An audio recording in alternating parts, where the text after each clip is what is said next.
What's up, guys? One of the big things with epoxies is the need for rapid curing for emergency repairs.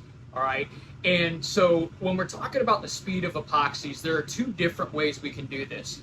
One is we can modify the hardener based on an amine cure, which is how most epoxies are cured, right? You have your epoxy side and your hardener side, which is generally an amine.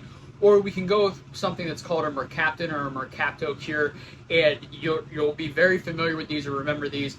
When you open them, they have that kind of rotten egg smell, that sulfur smell.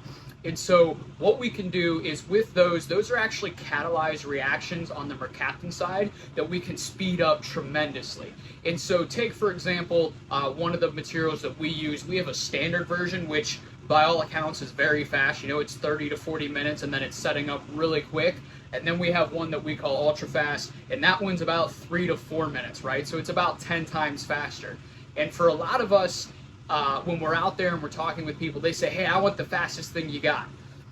I've been guilty of this, and we need to make sure that we get a good sense of how fast are they actually looking for. Recently I had somebody say, I want the fastest thing you have, and I said, this is the fastest thing I have, here you go. And then the feedback was, hey, we just had no time to work with this, it was just too fast, we were outside, we were in the heat and everything, and it just went off like jet fuel, right? And so when we're talking with people, it's our job, and like I said, I'm guilty of it, of make sure how fast is too fast or how fast is fast for you. Because a lot of people, if they're used to 2 hours, 30 to 40 minutes is plenty fast, right? And so for you guys, the end users and who are using these products out in the field, there's a couple things to keep in mind with this. When we go with that mercaptan cure, it's less temperature dependent, although that does have an impact on the speed, and it's more on the catalyzed reaction, so it's going to work, you know, whether it's 40 degrees or 100 degrees, it's going to work, and it's still going to be very quick. But for you guys, when we switch to that type of hardener, a lot of the mechanical properties are going to change, as well as the corrosion resistance, the chemical resistance, and things of that nature. So when we're talking with you guys on speed, we're going to be focused on, hey, how fast you guys really need, and what are you actually trying to achieve? Because a lot of epoxies, for example, are great for sulfuric acid. But if I go with a mercaptan cure, it may hold up in the short term, but it's not going to last because it doesn't have the same backbone and the same cured properties as a standard cured system, right? And so that's something to say, hey, how long do you really need? If you say, I need this thing to last a week, awesome. This is super fast for you. We'll get in there, keep you up and running, and allow that problem to be mitigated.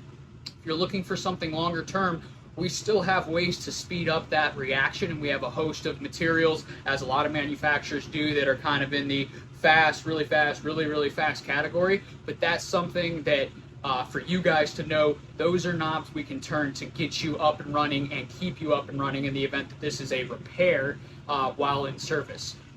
So hope this is helpful for you guys. If you have any questions, as always, drop a comment down below. Would love to help you. And again, I talk about everything in general terms so that you can take this and use this information in your day-to-day with whoever you're working for, from a manufacturer, supplier, or distributor standpoint. Again, if you need any help, reach out and I will point you in the right direction. Take care.